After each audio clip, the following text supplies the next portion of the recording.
Hello everybody, and hopefully welcome back. If you missed the first part of this picture, which was drawing with watercolor pencils on hot press watercolor paper, I am linking it down in the description below so you can catch up there if you want. Today we are adding water to this, and then we'll be using markers a little bit later to define everything.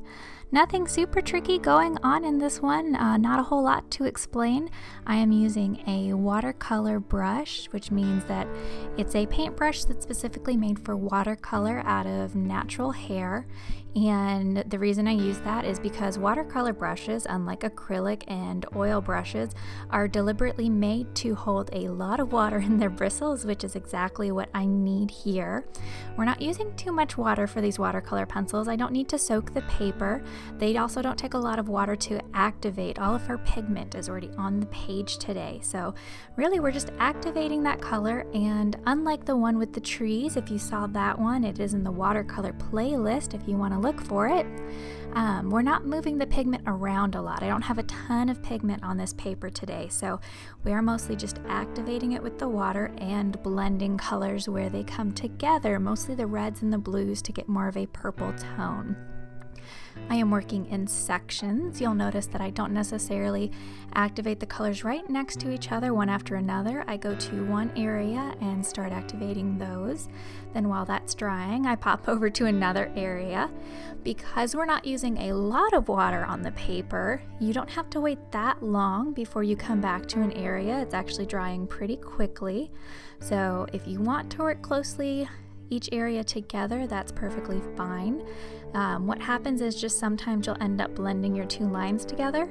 It's not a huge deal, especially for this one, going back in with the pens later, because we're going to redefine any of those lines that we lose. However, I just think it makes the process easier to work in chunks. Same thing with the hair. I talked about that a little bit in the last video where I said I don't have a lot of tips for hair because I'm still really working on making my hair look exactly the way I want. But what I have personally noticed is that I like it when I work it in kind of chunky sections, and you really just kind of work with a visual and learn how you want it to look. But when you section it off like that and add in the different highlights and lowlights, what that really does is give you more depth for the hair and makes it look a little more realistic. Going for an illustrative style with this, and I'm thinking maybe eventually I'll put them all together and I'll actually have a watercolor book that I can do. Who knows, maybe I'll do a children's book at one point. I actually do like to write things. That's another hobby of mine that I thoroughly enjoy. So what I'm doing with the hair here is I'm actually trying to pull some of that pigment into the lighter sections. I don't want any of them to just be that bright white. Like I talked about in the previous video, any section that I've gone over before and let dry, it's not going to reactivate, so I can't really pull that pigment around on the paper anymore. So I didn't really ruin any of my sections. I was just pulling a little bit more color kind of into that hair, and that's what we're doing for a lot of this, especially for the dress.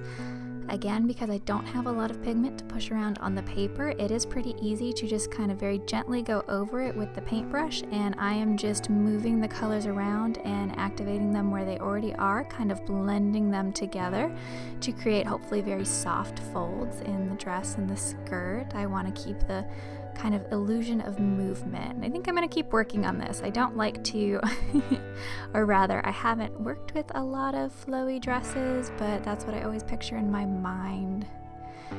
They're tricky. It's trickier than working with the human form, in my opinion. There's a lot of extra fabric and just things that you can really do with clothes. So that's kind of a new one for me, but I like it.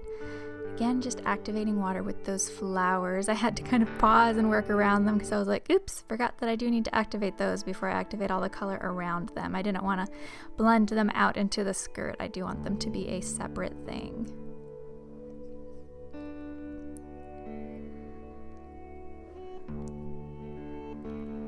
And just going around the painting, activating the tree. You'll see where the tree's a little bit darker. I used plenty of red and blue to give it more of a purplish hue.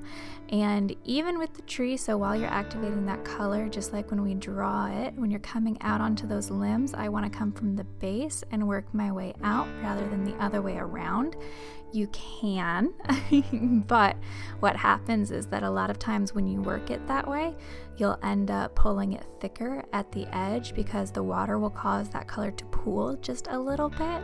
So if you come at it from the thicker part and pull out to that thin part, it's easy to pull it really thin and then just lift your brush up off of the paper using the very tip of that watercolor paintbrush, and that does wonders. I like that a lot.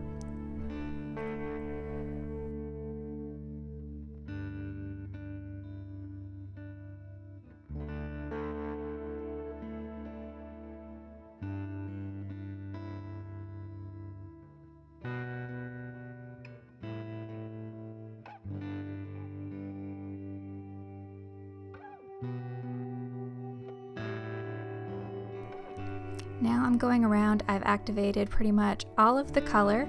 Now that it's dried, in the first step I have used my yellow to kind of figure out the form, and there's some corrections I did around the skirt.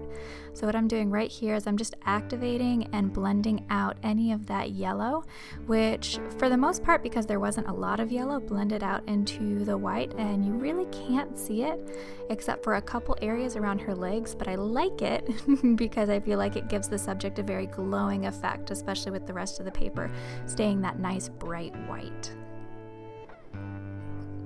Now this is a fine liner pen that I am using. I've waited for everything to dry. Again, we didn't have to wait too long because we're not using a lot of water on the paper. And I'm using very sketching motions. This is kind of a thinner fine liner. If you wanted really thick, bold lines, I would size up. For the most part, I'm just sketching and creating those thick lines where I want them, but allowing it to go really wispy in other areas. And while I am making sure to define kind of my red lines, which is really my outline of what I am doing, especially for the hair, I'm pulling in those sketchy lines to any of those brighter spots to add a little bit more kind of breaking up of that color, and I think it makes the hair look even better.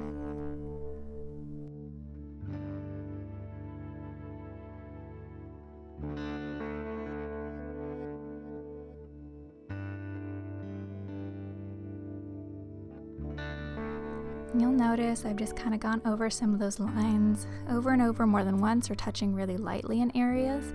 That's why I personally don't like working with a marker that is too terribly thick, because it's really hard to get a very soft line, especially next to those places where I have really more yellow and didn't pull in a lot of other colors, especially on her face. You'll notice that I used very, very light strokes there. And anywhere that I want it to be darker, I'm just going over that a lot more and adding more lines to that area. Again, you could go over the entire thing with this fine liner very, very lightly and come back in with a thicker marker and thicken up those dark spots. I just find it easier to get in the flow, and this is just really what works for me.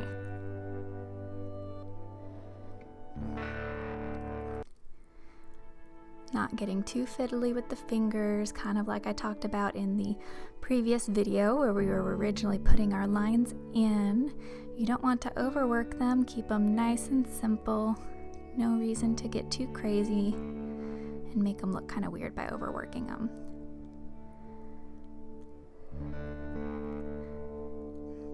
Same thing with the skirt. Again, I think I'm really gonna have to play around and figure out exactly how I want to make these folds look in fabric. It's something you just gotta do over and over again, just like anything with drawing. It's all about practice and doing that just multiple times.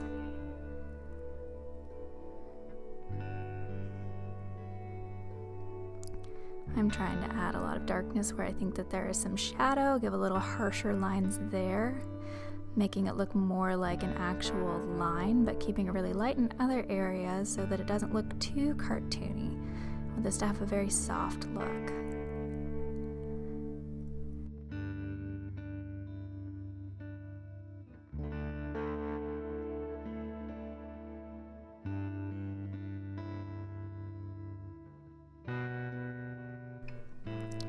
And with these flowers, I'm not doing anything big. It's kind of hard to see from this vantage point on the camera. I'm just adding loops. These are just little 4 or 5 petal flowers. Again, nothing terribly detailed. I'm kind of adding some wisps of leaves around them. I didn't have any really intention with what I was doing with these. I just think they look nice in the piece, and I thought they evoked kind of a more whimsical, fun feel of her going out to dance with the trees and following almost like a fairy path. It just looks more magical, I think.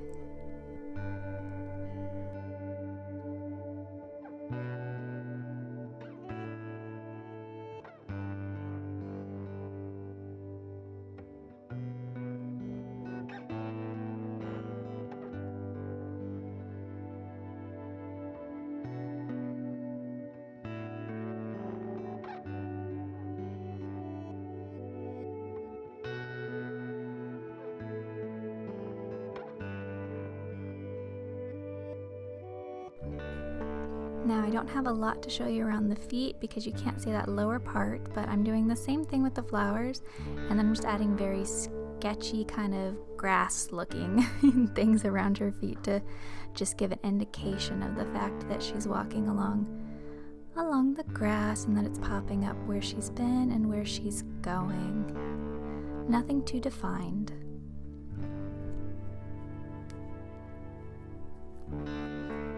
And our tree is the last little bit that we need to put in. Same rules as always. You're starting at the base and going in. Now with the tree, I think next time I do this, I probably will switch to a thicker marker, and that's just because, unlike with her where she was a much softer aspect of this piece, I wanted to keep her very light and airy. The tree's definitely more solid, and so I have to go over it several more times just to create the amount of depth that you're going to get when you're looking at a tree and it has bark and all of those lines. But the easiest way to create that, whether you're going over it a lot of times like I'm doing here, or you actually do switch to a thicker marker, which I do recommend, and I noticed here that I had missed part of that with my brush. So easy peasy, you just go right back in and activate that, and then we'll work on a drier part of the tree before coming back to it. Not a lot of water, so it'll dry quickly, but as I was saying, you can just go over it a lot, get a lot of those lines, and don't try to make them too stiff. Just kind of move your hand along the branches, and it's like a flow. Whenever you stare at a tree, sometimes it seems like there's kind of a pattern to the bark, but nothing too stiff or too strict. If you try to go with something too specific, I think it comes out looking really weird. So just kind of glide your hand along the paper and go with wherever that flows. I am so glad that you guys joined me today to make this awesome picture, and I will see you guys next time. I don't know what we're going to get up to just yet, but here it is, all finished and done. I hope that you guys are staying happy and healthy. Stay safe, have a great fall, and I will see you guys next time. Okay. Bye.